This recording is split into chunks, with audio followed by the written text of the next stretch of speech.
Yo, what's good, guys? Welcome to a new video. Today's video is going to be basically a recap of our Major 1 qualifiers and basically a little insider just going into the Major 1 on how we're feeling, how the team's been doing, and the overall meta change and everything right now.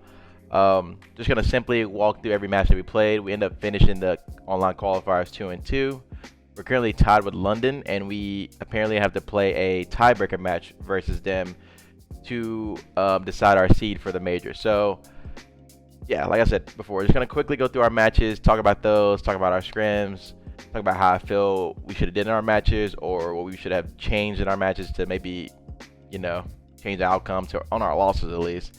And like I said, overall, just give you guys an insight on how we're feeling going into the major. Yeah, so match 1 was versus Vegas. It was a scary one because it was, for one, our first match going into this year, and Vegas was also looking really good in scrims. I think they streamed a lot of their scrims, and they were beating a lot of teams. I mean, we split a lot of matches with them. We know they were a good team, but like I said, it was our first match, and you can always have first match jitters where some things don't go right, and a lot of things go wrong, and then it just makes you look as bad as, I don't even know the word to explain how bad you can look in a first match. I mean, we went, and not saying that Boston was a bad team last year, but our first match compared to all our matches at Champs were just completely different stories. Boston was playing well, but we just felt like we were just out of it. It was, once again, like a first match type thing. But yeah, like I said before, we beat them 3-1. We ended up losing to S&D. It was kind of expected because of the fact that Vegas has good S&D players on their team. They were really good, and we honestly didn't come as prepared as we probably should have. We were really confident in running the respawns, which is what we did. And like I said before, Vegas wasn't the easy team to beat. And I mean, it's as simple as it gets. We knew going into this that S&D was going to be the hardest game mode for us for sure. Match 2 versus Atlanta FaZe. I mean, it was the champs rematch. Everybody wanted to see this. We were excited to play it because obviously everybody had us and FaZe as the top 2 teams. Like I said before, we were really confident going into this match. We felt like we were playing really well in scrims. All we needed to do was basically replicate our scrims and obviously look better in S&D. First map was Hotel Hardpoint. We started off really slow, but honestly, FaZe played it really, really well. They were out-rotating us a lot of the hills. We were forced to play break Hardpoint simulator where we were late rotating every hill, trying to break it. We were breaking a lot of them. We kept it close, but at the end of the day, the team that out-rotates the other team is probably going to win. Second map, I want to say Hotel S&D.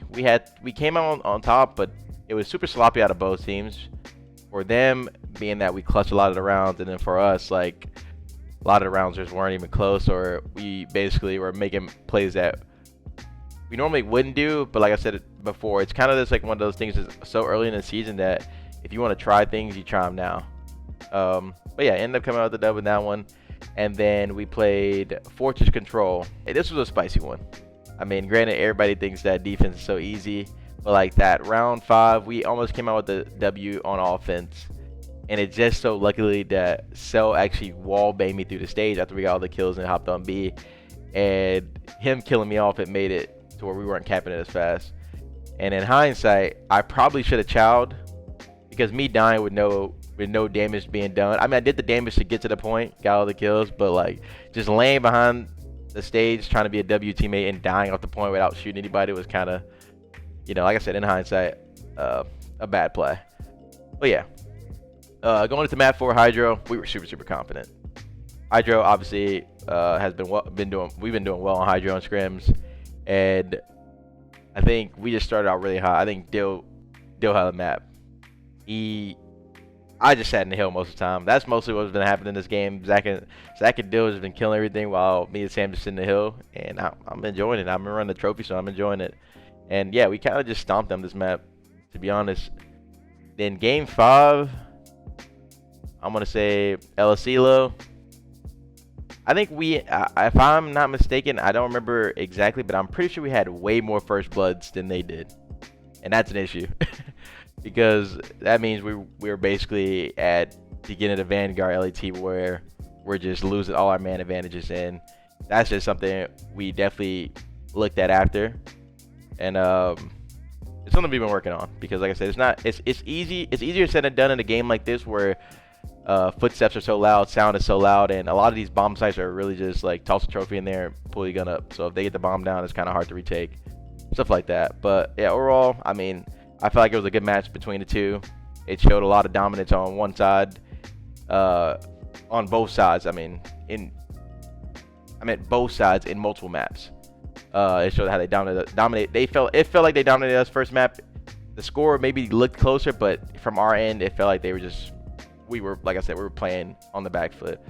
Fourth map we dominated. S&Ds were really close, except for the last one. And I think this overall was just a good match out of both teams. And they ended up coming out on top. They clutched up, and like I said, there was a lot of takeaways from it. Yeah, so going into the Florida match, obviously GA stuff started happening. M4 game starts changing. We were still confident. We were looking really good. Me and Dill back on the subs. We were playing really well. I was feeling myself. Like, I was super confident going into this match. A lot of delays happened. It was super unlucky. And basically, Florida just came out and smacked us in the mouth. Humbling experience, to say the least. Not saying that Florida's a bad team or anything. I mean, they're definitely a sleeper team. But, like, playing against them in the match, like, you could tell how actually good they could be. I mean, I'm not saying they're not good right now, but like we played a lot of sloppy COD, to be honest. Not even close to ourselves, but that also could be on the end of like Florida playing overly well or too well to the point that we basically couldn't do anything. This match was just, I mean, as clear as it states, shit out of us. But like I said, overall, well played to Florida. The hard points were so sloppy out of us. We came out hot. Hotel, good, confident map, comfortable map, and confident map for us. And then the rest of the series just looked sloppy out of us. Like I said, it could be on the back end of like Florida playing well, but we also like watched it back. And this match, we just felt like we were doing too much. We were trying to do too much. We were playing overly zealous and just doing stuff that we normally didn't do. And like I said, we just had to chalk it up to them playing well because we had a match the next day versus the one and only Optic Texas. My bad, Optic Texas. Obviously, they were coming off a hot win the day before as well. We weren't, but they were coming off a hot win. But we're still confident. Like I said before, we had to chalk up the day before and regain and say that Florida played well. We play like shit, and today is a new day. Let's do what we know what we can do. Not do too much. Once again, make the game easy for all of us. Make the game easy for each other. Funny story about that. Quick little off the rail quick. There was a Reddit post saying that 100 LAT relies on too much teamwork. That might be the dumbest post of all time, respectfully. So basically went into this day like, yo, make sure our teamwork's on point, make sure we're shooting together, make sure we're calling out, talking to each other, communicating to each other, and not doing too much. Not trying to be the hero, make a play. And I think that showed in this match. Optics playing it well, but there's a lot of clutch scenarios where we feel like we just out teamwork them, and overall just clutched up. First hard point, they came out hot. Once again, Hotel is such a balanced map that I feel like the good teams are gonna have close maps on that. I think a lot of the rotations they actually played well. They actually flipped us on a few hills that we didn't know were, I wouldn't say possible, but we thought it was basically harder done than said. Is that a statement? I feel like that made sense in my head. Basically, we looked at it as like, there's no way it could ever happen. They had to get this many kills, and then it maybe happens. And they got that many kills. So yeah, overall they played the first map well. They honestly started the second map pretty well, but that's how we always like to play our S&Ds. We like to adjust, not adjust late, but just try to simply adjust to them. It took us a minute, but I think overall we adjusted pretty finely. Round 11, you know your boy. I'm making round 11 calls. I'm telling people when to chow. I'm telling Sam, yo, kill this guy. He's gonna do this. We should do this, push this. You know me. Come on. But yeah, overall good S&D. And then Control got spicy. Shotzi loved him some Hotel Control though. That boy loved that map. But yeah, once again, I think it's just our teamwork came down and our playmaking ability. Granted, Sam talked about it. He was getting slammed. I was also getting slammed. But yeah, Sam made the play. To be honest, it came down to the last round, and we were on offense, but we were super confident. I think Hotel offense is definitely probably it. It's probably like the closest. It's definitely one of the easier maps to win on offense, and it's probably the closest win percentage on offense is to defense on that map than the other maps. Yeah, so we're still going in confident. We just knew like basically, if anything, just needed to use some teamwork. And it sounds as cliche as it is, but it's the LAT way. Yeah, so won that off of, I guess it was a hero play. I said we don't want to do hero plays, but like sometimes you got to make that play. You make that play, that's like the bonus on top of being a good like team-oriented team, like where our team works S tier, is that we all make plays when we need to make plays. But like not too much forced plays. This play he was forced into, he wasn't forcing it. But yeah, going into map 4, confident once again. We played it really bad versus Florida, but instantly watched that back. Whatever things we think we needed to fix. What did Florida exploit? What did we get penalized on? What do we need to work on? Boom. Let's fix it today. Let's not make these mistakes.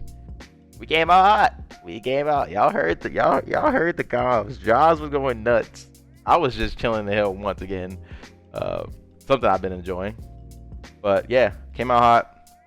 Like we just out rotated them and played together, played well. Honestly, we're getting the kills that we needed to get. Overall, I mean, 2-2. Not what we wanted, but not mad or anything about this. It's early in the season, and we're still feeling confident going into Major 1.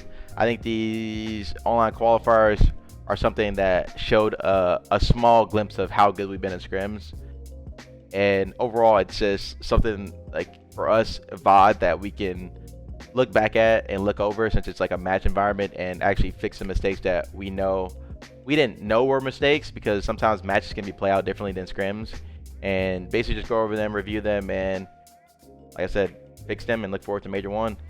But yeah, like I said before, we have a tiebreaker match versus London.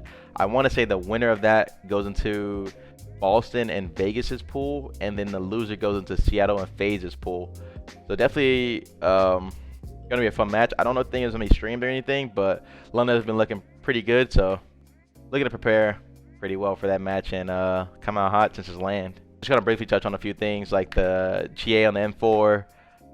I'm not talking about it, going into the specifics, but just wanted to say that like for all LAT fans, I mean, me and Dill have been running subs, so we're back on the sub meta, and our team's been feeling really confident. Definitely looking to run 3 ARs on some maps, but overall, I mean, we don't think the M4 meta really changed how we play or changed our play style or anything. And it definitely was something that we wanted, but at the end of the day, ain't something we got. You don't always get what you want. Don't think the meta really changed much for us. Just want to slowly speak on that for all the fans. Basically, clear y'all minds. We ain't, you know what I mean? We ain't changing nothing. We wanted it in, it ain't in. GG's. But yeah, tomorrow we leave for Major 1. Super excited to get back on the stage. For anybody that's coming to the event, if you do see me, please reach out, yell, scream, ask for a pic. I ain't rude. I promise you I ain't. Also want to give a shout out to my TikTok. If you have not followed my TikTok, it's KuavoKenny. Please go show some love. I've been trying to keep it consistent on YouTube, and we've been slowly doing it, and I appreciate all the love on YouTube. And yeah, I mean, that's probably gonna be it for this video. Didn't really have much. I just wanted to come on here and recap and kind of clear some minds on how we're feeling going to Major 1. Like I said, super confident still. Super confident, still riding on our high, still trying to be the best team, still trying to break this champs curse. It's something that we don't really think about. I'm not really thinking about it. I've seen a lot of posts about it, but I think our mindset just going into this year was win more than we did last year. Start out hot this year. Let's not start out slow, so we don't, you know, have to get through these bad times, which it's gonna happen. That's COD at the end of the day. COD's so day to day, but like I said, this year looking to just be better than we were last year. I think every single person on our team super believes in that. And yeah, like I said, that's gonna be it. Thank you guys for watching. Trying to stay consistent on content. Stream soon. I'm actually looking to do a vlog for Major 1, hopefully. And yeah, pretty much it. Thank you guys for tuning in. Stay tuned for more content. Make sure you hit that subscribe button. Also, make sure you follow TikTok. Peace.